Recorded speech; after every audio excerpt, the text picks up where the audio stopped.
Welcome back to another episode of Winning Through Culture. I am Tim Flanagan. I am here with our special guest today, Jarrod DeSantis, who we'll introduce here in a moment.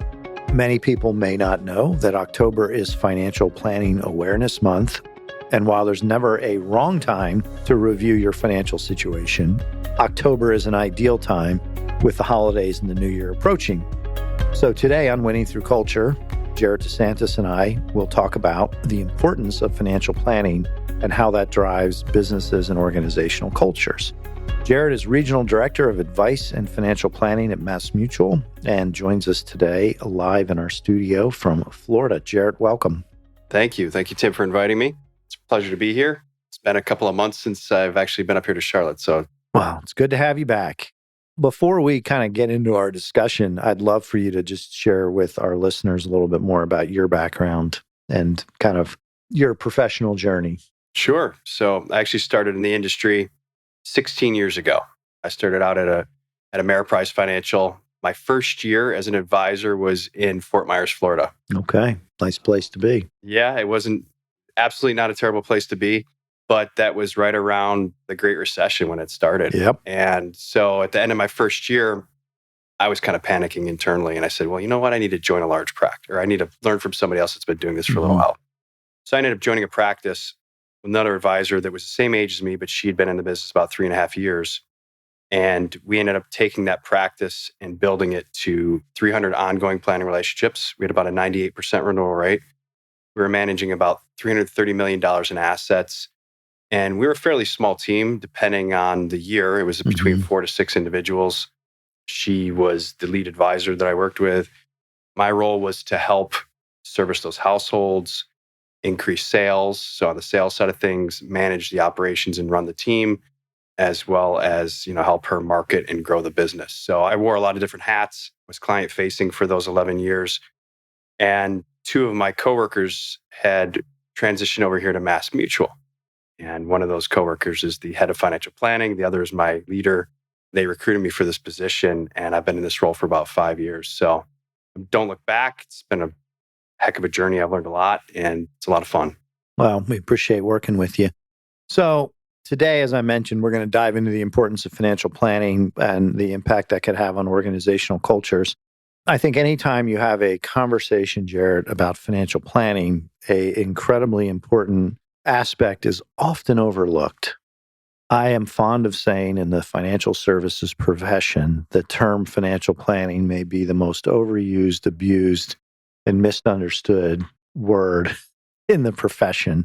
So let's level set if we could. Why don't you describe from your lens, what is financial planning for a client? And then that'll give us the context for the rest of our discussion. Absolutely. I think there's a lot of different ways that we could describe planning. But from my context, there is planning and there's not planning, right? There's foundational strategies, which is where I think a lot of people get caught up. It's where we look at an individual opportunity to help a client, right? Very basic planning. But what our standpoint planning is a fee-based relationship that's based on advice and guidance that focuses on helping clients make smarter decisions and avoid a lot of common mistakes. It revolves around accountability, guidance, education, wisdom, sharing your expertise, and collaborating with those clients to ultimately make those smarter decisions. And it's usually based around a consistent ongoing service model, right? So the advice and guidance isn't based on the deliverable. Not that the deliverable is not important, but that deliverable is more for us as the planner to help you make more informed decisions that will impact your financial well-being. But the real value comes from the ongoing advice, right? Meeting consistently to cover certain themes that are based on not only your phase of life, whether you're an accumulator, a pre-retiree, or retiree, but also based on certain intricacies that we have to worry about each and every year to ensure that we make the best possible decisions. Okay. So it's advice and guidance on a more holistic basis versus just an individual strategy or idea, financial idea or product for that matter that somebody should purchase. So it's that ongoing advice and guidance model where there's an advisor giving the client advice and guidance, helping that client make good, smart financial decisions about their present and future financial situation. Absolutely. Okay. You nailed it. All right. So one of the topics that we're going to tackle today is the intersection of finances and corporate and business organizational health. So, what advice, Jarrod, would you give a company leader, HR professional that is looking to incorporate financial planning initiatives into their organization as an effort to help address their employees' overall well-being? Okay. There's a lot of opportunity there to really help HR professionals because there's some misconceptions about what's currently being offered through their employer-sponsored benefit programs, right? And we'll talk more about that here in a moment. But what I can say is that there's a recent study that's out there. It's conducted by MetLife. It's about 33 pages long and has a variety of useful information for HR professionals to really assess what employees want and how it impacts them. One of the main things that jumped out at us is that financial stress really affects productivity. What they found in the study last year was that 85% of the employees say finances are a top source of stress for them now and in the future. And about 27% of those employees say they're less productive at work because of that financial worries, right? It's a large percentage of the workforce, one out of four. Wow. Yeah, absolutely.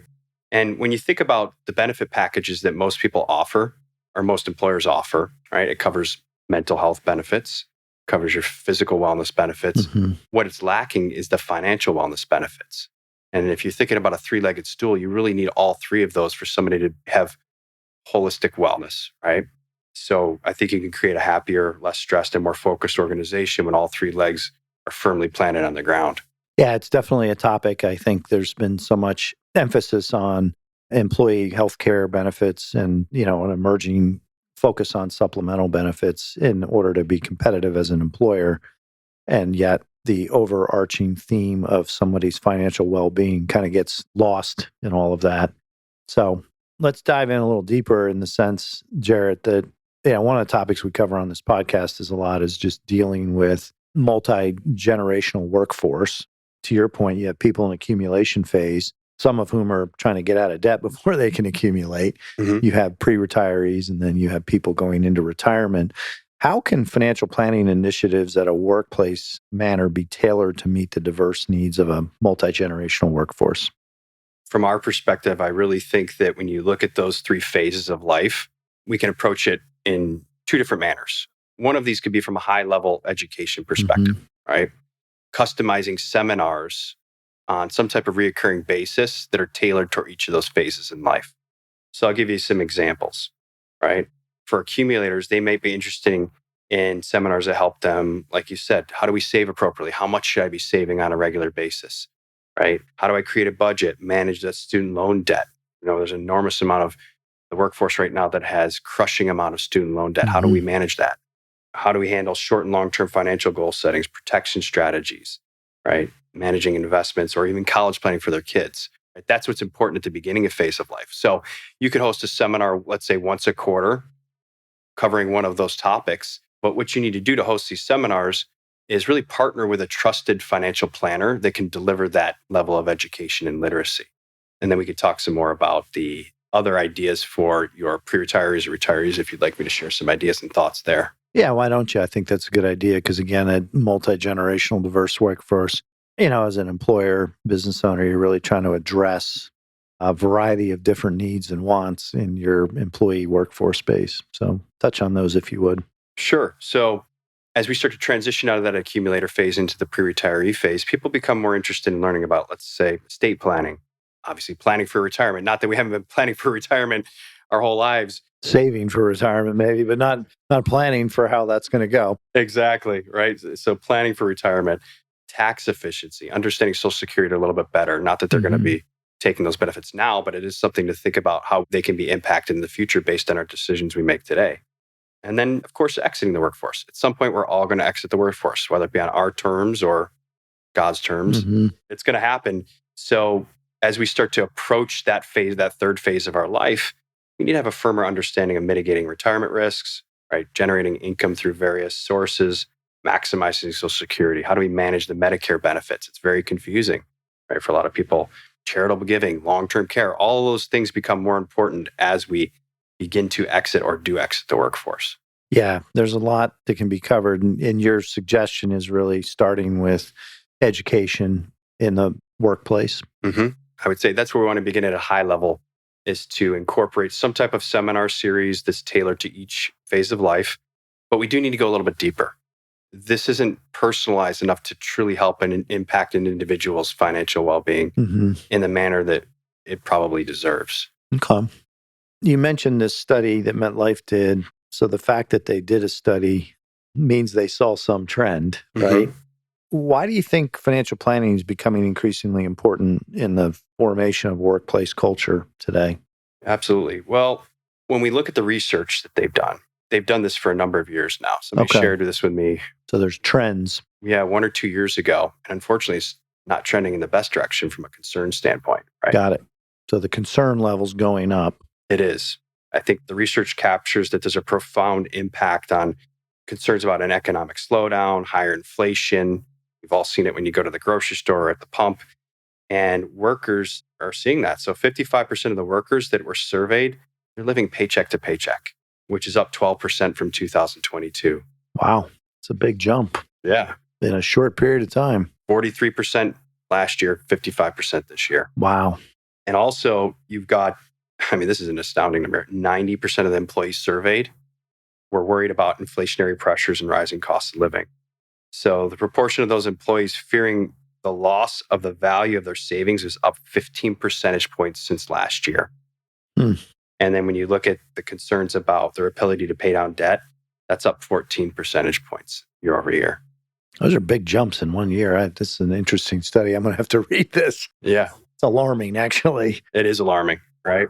And Jason Goldie actually shared with me a study from another organization that has very similar alignment in certain things that we'll discuss throughout today. Okay. Yeah. So I guess so many things that are happening with companies' workforce is becoming an issue every company has to deal with. And this is an emerging issue, is the financial well-being of employees. For companies that have actually tackled this and put an emphasis on financial planning, financial education, how has that contributed to the overall well-being and happiness of the employees that work for those companies? Well, when you start to look at the survey, what it cites is that financial education as a way to help the company improve things like morale, reduces turnover, it attracts new talent. If you have two employers, they have very similar pay scales, very similar benefits, but you're offering, let's say, a legal plan and a financial planning subsidy.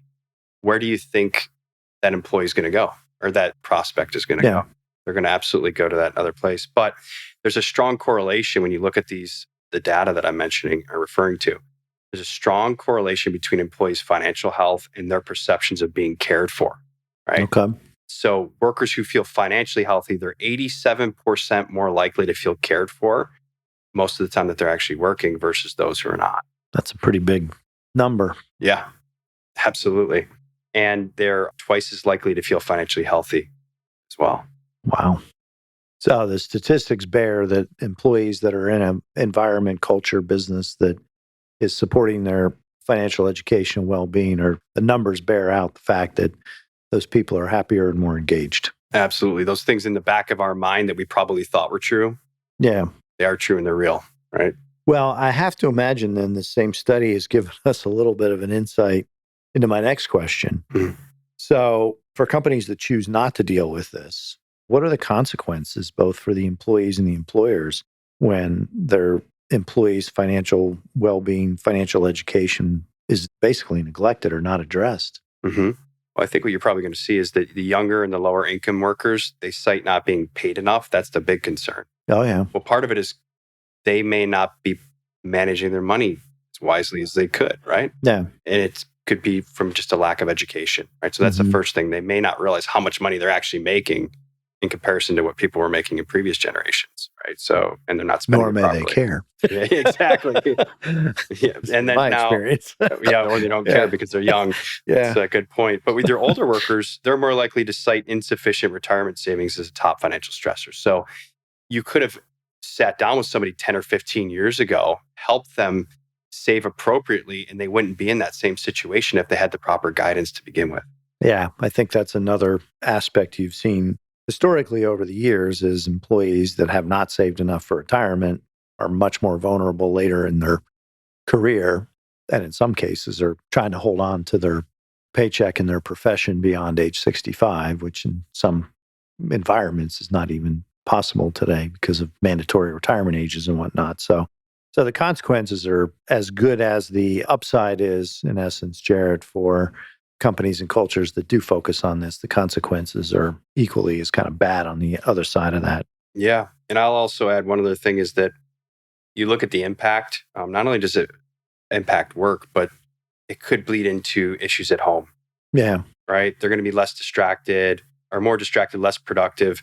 But the additional stressors because of that financial burden, one of the top 10 reasons for divorce and marital problems is financial problems. Well, last time I saw it was the number one. Yeah. I mean, it's up there. Yeah.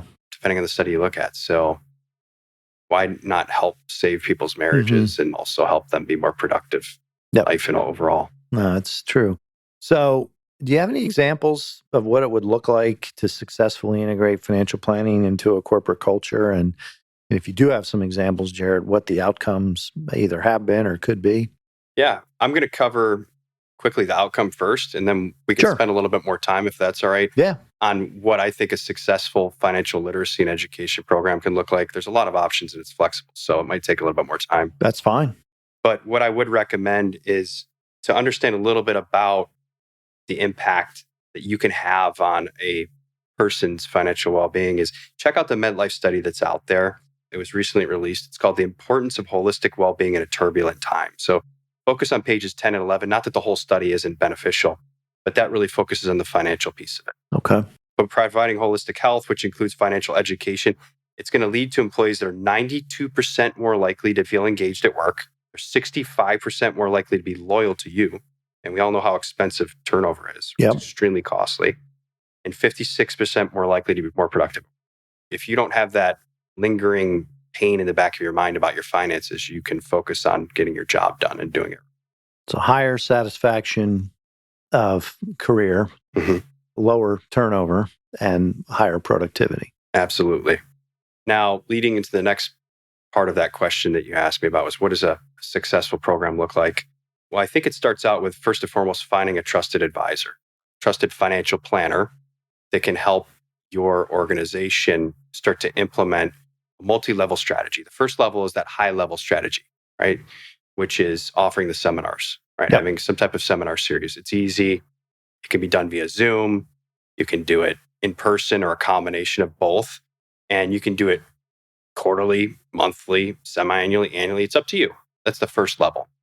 Now, that information isn't going to be specific enough in a lot of cases to make a very personal impact on their financial well-being, right? So that's just education and awareness. Exactly. That's a great way to put that, education and awareness. That's all we're offering there at that point. Now, how do we get deeper and actually collaborate with the employee? So that's where what I would say is having that same advisor in-house or available via Zoom to set up a meeting after that education takes place, right? Because there's going to be some employees that really want to sit down, understand how a financial planner could help them and improve what they've already done and help them avoid common mistakes, as we mentioned earlier. And what normally takes place is you'll sit down with that planner, they'll offer a consultation, and they'll walk you through some type of one-on-one planning.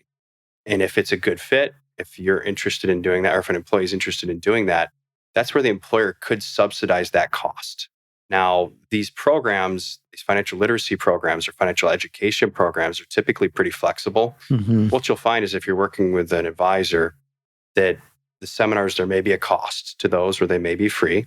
These programs don't fall under ERISA, right? So the program itself is very flexible, right? Meaning that you can offer a subsidy for financial planning, personal planning at a personal level, right, to an employee. You can offer a subsidy to all of your employees or a certain percentage of employees, depending on your budget. I would recommend offering this to everybody, but you could offer to pay a certain percentage of the financial planning fee. Okay. The cost that's typically associated with that advice, deeper level advice and guidance. You could pay a certain dollar amount.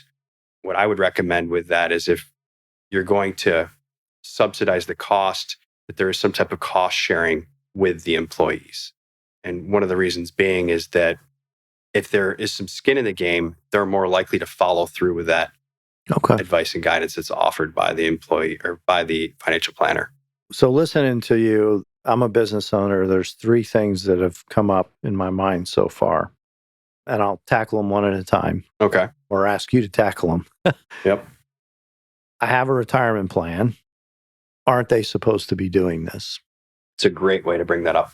Well, the 401k is all focused on wealth accumulation, right? It's about helping the employee save towards retirement one day, right? That's the main purpose of that. Now, you have a 401k specialist that can help you, but their goal really is to ensure that they're saving an amount that they can't afford to save towards that goal. They're at least hopefully saving up to the employer match. Yep. And the employer match is nice, but the reality is most people aren't saving enough, and the employer match is not enough to actually achieve their goals in retirement, right? But that particular 401k specialist, their sole focus is typically on asset allocation, making sure you're properly allocating the dollars. Now, when we look at financial planning, there's really 6 key areas to financial planning. And wealth accumulation is one of those, right? But there's a lot of other areas. 5 others. There's 5 others, right, that we really need to focus on, and that's not their job. So if I'm a business owner, the retirement plan I have, the retirement plan provider, that is not financial planning. That is helping people understand how the plan works and how to enroll and where to make some of their investment choices. Investment choices. Right. Exactly. Second question. I'm a business owner. I'm listening to this and I'm saying, how do I know that somebody isn't just going to come in and try and sell my people something? Mm-hmm. Which does lead me to my third question, if you want me to articulate that now or wait. Sure. The third question is, how do I know who's qualified to put in front of my employees to not sell them something and to truly give them advice and guidance, helping them determine what's the right path for them? Okay. 2 great questions. So let's start out with the second question, which is how do we ensure they're not just going to push a product? Yeah. Right. Well, when you work with an advisor in a planning relationship under a contractual agreement, they're being held to a fiduciary standard. So I need to work with an advisor that's acting as a fiduciary. Exactly. I as the employer, or I as the employer, and obviously then for my employees? Well, if I was a business owner, I certainly would have ensured that I'm working with a financial planner that is being held to fiduciary standards. Okay. Right. All right. But also I would want my employees to be held to those standards, because when you look at an advisor that's being held to that fiduciary standard, they're going to take an agnostic view of everything. Right? It's not about the products. It's not about the implementation. It's about how do we help them, as I mentioned earlier, make the best possible decision. So they're going to look at everything from financial position planning, risk management, wealth accumulation, tax management strategies, retirement planning, right? Estate planning. They're going to take all of that into consideration when they give a suggestion and a recommendation. And it will be based on comprehensive advice, right? So they're not going to just push a product to get a sale. They're going to recommend a solution that solves for a problem, both short and long term. Got it. So I need to find somebody that is acting in the capacity of fiduciary. How would I know that as a business owner, that person isn't just telling me that, but they're actually, are there credentials I should look for? Is there something, that can verify that that is in fact the case? Definitely. Well, if you have an actual agreement in place that you've signed with that financial advisor, you know that they're being held to a fiduciary standard. Right? Okay. So I would actually sign an agreement that acknowledges that's the standard. Exactly. Okay. Now, there are other people that are supposed to operate under fiduciary standard as well. Somebody that is a certified financial planner, right, that holds a CHFC, whereas the AIF designation, I believe. Yeah, credit and investment. Yep. So there's a lot of different organizations outside of just holding a Series 7 license, Series 63, 65, or Series 66 license. There's things above just holding those licenses that ensure that people are actually operating under a fiduciary standard. Because just because you hold certain licenses doesn't mean that you're actually acting as a fiduciary. Somebody may just have a client's best interest in place versus the fiduciary standard. Okay. So again, cycling through, I'm a business owner listening to this podcast, and I'm thinking of different ideas or concerns. So the retirement plan provider is really, truly helping the employees understand how that plan works and the value of enrolling in it. The financial advisor that we introduce to our employees should be operating as a fiduciary, not coming in to sell a product. Exactly. So the focus is on advice and guidance, and that advisor should be operating either as a CFP, CHFC, under some fiduciary arrangement that is articulated and shared in writing and signed off on by both that advisor and the client. Mm-hmm. Okay. So I guess the next question I am kind of considering here as I think about, I want to introduce financial well-being literacy into the organization. I want to help my employees make better decisions. And I want to kind of create a culture that fosters that in my organization. What liabilities, if any, do I have by doing this? Well, if you establish a formal agreement through properly licensed individual, financial planner, there should be indemnification for the employer. Right? Okay. So you should have a formal agreement in place that renews in perpetuity, similar to an ongoing financial planning relationship that ensures you're protected from any advice that they provide to the employee. Okay. So that's one suggestion that I would make, right? That's going to protect you. Okay. That's probably the best thing that you could do is have a formal agreement in place that is legally binding. Got it. Okay. So talked about some really interesting statistics that make a very compelling case for making sure your employees have access to financial literacy, financial well-being, and ultimately financial planning services through your company. Talked a little bit about how to identify the right person to work with them. Do you have a recommended kind of model, Jarrod, as to how this all comes together? Is there anything else I should be considering as a business owner or employer specific to this topic? What I would say is something is better than nothing for a start, right? So depending on your budget, if all you can afford to do is to bring in somebody to provide education at a high level, it's a good place to begin. Okay. But what I would highly recommend is to go a little bit deeper, right? To add another arrow to your quiver and consider subsidizing the costs of actual planning of working with an advisor for your employees. They're going to greatly benefit from it based on the numbers we've shared here, the details we've shared. I think that coupling the educational seminars with one-on-one planning on a year-over-year basis is going to increase the happiness of the employees. And at the end of the day, they're going to be really grateful for you going above and beyond as an employer to offer that a third level of wellness. Like we mentioned, there's physical wellness benefits, mental health wellness benefits. There's financial wellness benefits. Build out that third leg of the stool. Okay. Yeah. And I think ultimately the value of partially subsidizing the advice and the guidance that they're getting is to encourage them to do that and to show that you care about them. Obviously, you're going to make that investment in those that actually go through a planning process. But that's, ultimately your commitment as an employer. So is there any, as we think about this topic, is there anything else, Jarrod, that kind of you'd give as parting advice to a business owner or an entrepreneur listening to this podcast on how to tackle this topic? Well, from an actual business owner's perspective, what I would say is that if you yourself are not working with a financial planner to focus on growing your business and investing back in your business while also focusing on your personal plan, you're missing out on a great opportunity to make a meaningful impact on creating a stronger, more functional organization, right? Yep.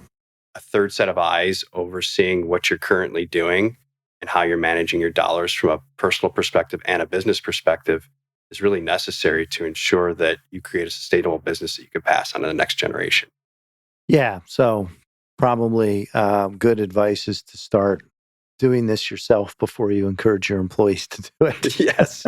So by you going through and interviewing financial planners, you will probably find somebody that you feel comfortable with and you believe in. And if you believe in that person and you trust that person, I think you can also pass on that trust to your employees. Yeah, which begs another question, Jarrod. If I don't know anyone, what's the best way to find someone? All right. So what I would recommend is to actually speak to other professionals you work with. Talk to your attorney, talk to your CPA, right? Talk to other business owners, talk to your friends, your family, somebody that you go to church with, get their feedback. And I would interview at least 3 people. And if you don't know anybody that actually has a financial planner, right, that has a close relationship with a financial planner, they've worked with them long term, you could always go to the CFP board's website and look for a qualified individual there. Yeah, they have a directory on their website. Yeah, or even a CHFC, very similar designations. Okay. All right.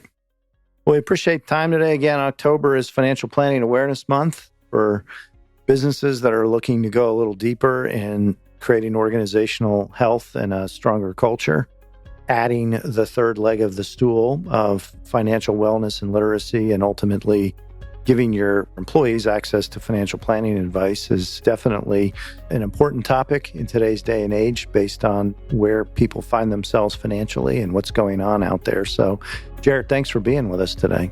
Thank you, Tim. I really appreciate the opportunity. Thank you so much. Absolutely. Well, we appreciate you being with us on another episode of Winning Through Culture. Until we are together again, be impactful, be relevant, and be well.